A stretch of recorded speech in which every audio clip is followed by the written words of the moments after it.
Olá pessoal, sejam bem-vindos a mais uma aula de estruturas metálicas. Nessa aula nós trataremos do assunto de barras em flexão composta, que inclui tanto a flexo-compressão quanto a flexo-tração, ok? Muito bem. Bom, a gente vai tratar aqui o que é coberto pelo item 5.5 da NBR 800 e o item 5.5.1. O item 5.5 fala de barras prismáticas submetidas a combinações de esforços solicitantes, né?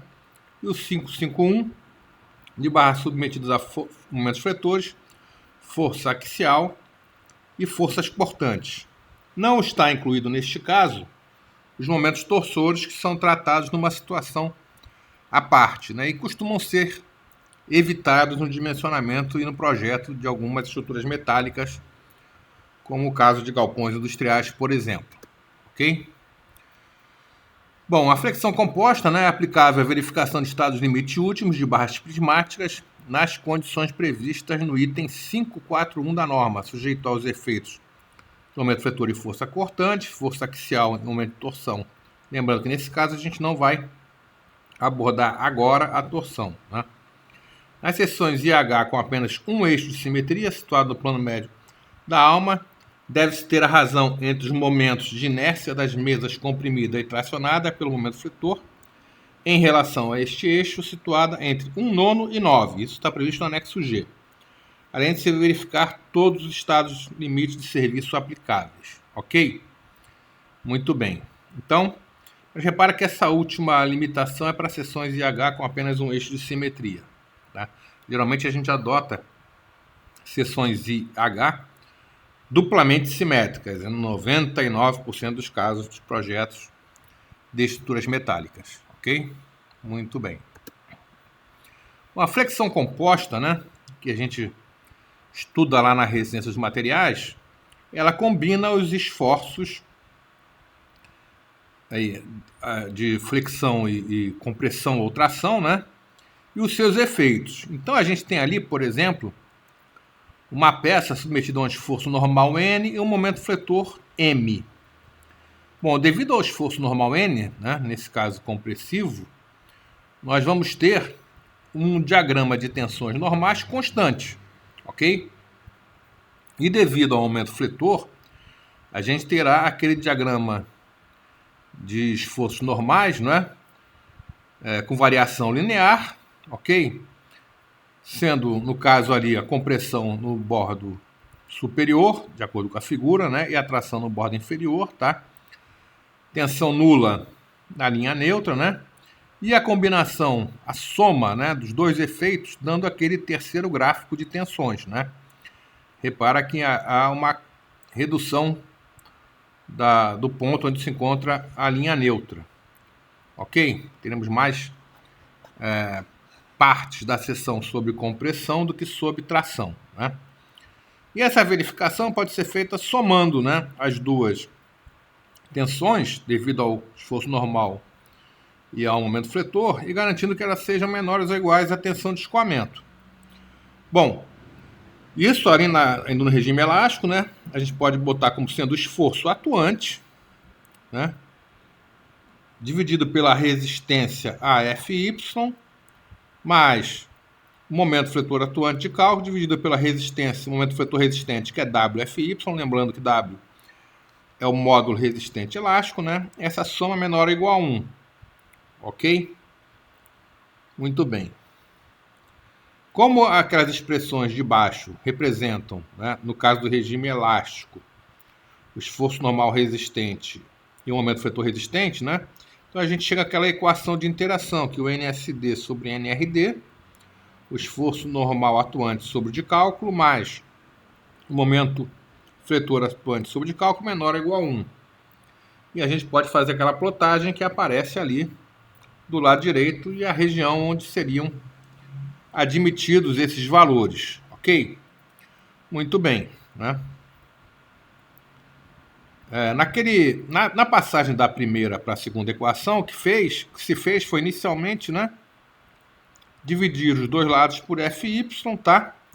E lembrando que o sigma n é o NSD sobre A, depois foi dividido por FY, e o sigma m é o MSD sobre W, e depois foi dividido por FY. Então, para que não haja dúvida como da primeira equação se chegou na segunda, né? Então, no regime elástico, no modelo elástico, melhor dizendo, né, preconizado pela resistência dos materiais, é esse comportamento que se analisa. A gente tem ali, agora, o caso da flexão composta oblíqua, já que no caso aqui nós tínhamos apenas flexão em torno de um eixo, né? Tá? Mas nesse caso em que a carga P, né, está aplicada com excentricidades X e Y, e ela vai gerar então momentos fletores MY igual a P vezes EX e MX igual a P vezes EY, né? Então você tem um sistema equivalente de cargas quando você traz a carga para o centro de gravidade da seção. Para que você tenha um sistema estaticamente equivalente, você deve carregar com ela os momentos fletores por ela gerados em relação ao centro de gravidade da seção, né? A gente passa a ter a flexão composta oblíqua, que vai ser uma combinação um pouco mais aprimorada do que aquela que a gente viu na outra figura, né? Então, nesse exemplo, por exemplo, você tem lá uma carga de 40 kN excêntrica, né? Que é levada até o centro da seção. E aí, em relação ao eixo Y, o MY, você vai ter o braço de alavanca de 0,4, né? Então 0,4 vezes 40 kN, dando 16 kNm na direção negativa de Y, tá? E em relação ao eixo X, né? Você vai ter um braço de alavanca de 0,2, então você vai ter um momento de 8 kNm na direção negativa de X. E você vai ter aquelas combinações de tensões que aparecem embaixo da figura, né? Devido à força normal de 40 kN, repara lá as tensões constantes, embora a figurinha mostre os valores da tensão nas bordas, mas ela ocorre, né, em toda a seção, tá certo? Ele é uniforme sobre toda a seção. Em seguida nós temos, devido ao momento fletor de 8 kN em relação ao sigma x, né? Repara que ele está tracionando um lado que é o lado AD e comprimindo o lado BC, né? E depois nós temos o outro momento de 16 kN, né? Esse momento comprimindo o lado DC e tracionando o lado AB, com as suas respectivas tensões, né? E o somatório dessas três situações dando finalmente aquela figura do lado direito, né? Que é a combinação de carregamentos, a combinação de tensões, ok? Muito bem. Então temos aí, no caso da flexão composta oblíqua, né, no regime ainda elástico, seria algo semelhante ao que a gente deduziu para a flexão composta reta, alguns slides anteriores, né? Tá? Só que nós teríamos mais uma componente de momento, que seria momento em relação a Y, né? Se a gente considerasse que aquele anterior era em relação a X, tá? E agora aquela região que era um triângulo passa a ser esse tetraedro, né? Tá certo? Então, a região volumétrica, né? Ok. Dentro daquela região, então, você está dentro da segurança, né? Beleza? Isso também ainda dentro do que preconiza a resistência de materiais, para a gente recordar aqui o conceito de flexão reta e flexão oblíqua, conforme definido a resistência de materiais, que a gente vai aproveitar muita coisa aqui, né? Só que as fórmulas de interação mudam um pouquinho, né? Pelo item 5512, né, com a atuação da norma NBR 8800, com a atuação simultânea de momento fletor e carga axial, né, você tem os estados de limite de plastificação e flambagem. Então, primeiro você calcula a relação entre o esforço normal atuante e o resistente, né? Se esse valor for maior, essa relação for maior ou igual a 0,2, você vai aplicar a equação de cima, que é igual a NSD sobre NRD, mais 8 nonos de MXSD sobre MXRD, mais MYSD sobre MYRD, menor ou igual a 1, tá? Se esse resultado for menor que 0,2, você vai aplicar a equação de baixo, NSD sobre 2 NRD, mais a soma lá das relações de momentos menor ou igual a 1. Então, considerando a plastificação e a flambagem, a norma manda que sejam adotadas essas duas equações.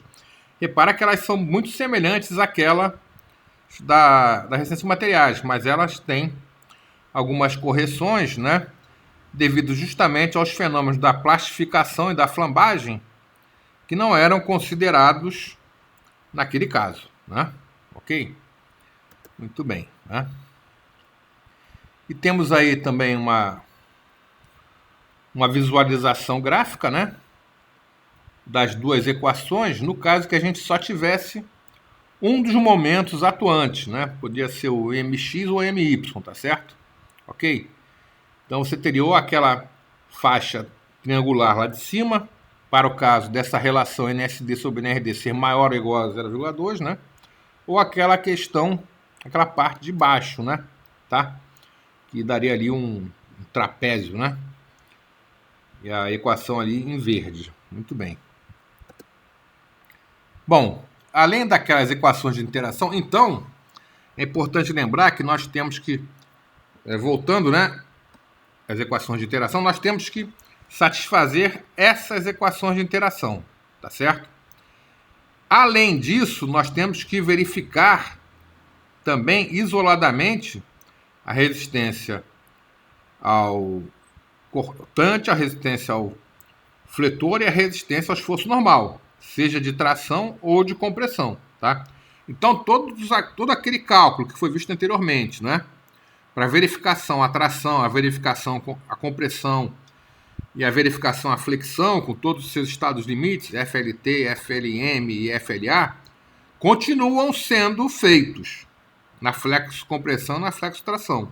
Só que, além daquela verificação, você tem que adicionalmente verificar essas equações de interação, ok?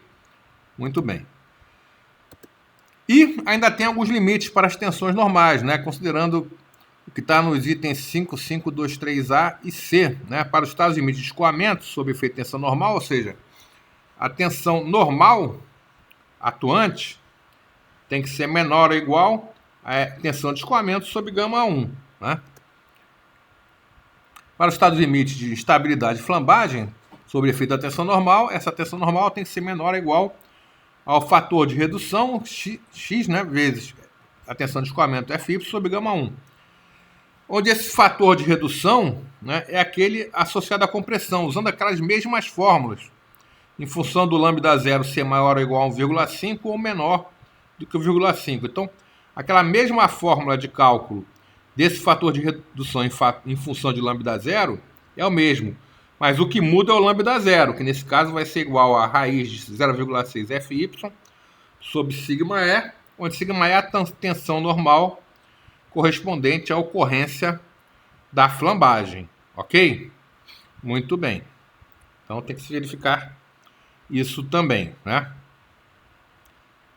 Beleza? E considerando as forças cortantes, né, na flexão composta, ali aparece flexão, força constante, mas seria flexão composta barra força cortante, né? Considerar o previsto nos itens 5523B e 5523D, né? Então, para os estados limites de escoamento, sobre efeito de tensão de salhamento, a tensão de salhamento atuante deve ser menor ou igual a 0,6 Fy sobre gama A1. Tá? E para os estados limites de instabilidade ou flambagem, né, sob efeito de tensão de cisalhamento, aquela tensão de cisalhamento de cálculo tem que ser menor ou igual a 0,6 o fator de redução Fy sobre gama 1. Onde o fator de redução, de novo, mantém as fórmulas de cálculo, tá, usadas na resistência à compressão, né? Só muda de novo o cálculo de lambda zero, onde nesse caso agora entra a tensão de cisalhamento correspondente, né, à flambagem elástica, tá? Então, com isso, a gente abordou, né, como é tratada a flexo-compressão e a flexo-tração, ou seja, a flexão composta, né, de uma maneira geral, pela NBR 8800, né? Lembrando que todos os outros cálculos precisam ser feitos, né? Tá? Onde é que a gente vai aplicar a flexão composta? Normalmente em pilares, né? Tá certo? Geralmente em pilares. no dimensionamento, né, de pilares, a gente verifica a flexão composta, né? Ok? Então, eu encerro por aqui essa nossa aula e fico à disposição de vocês para quaisquer dúvidas que possam surgir daí para frente, né? E voltamos semana que vem, continuando nossa disciplina.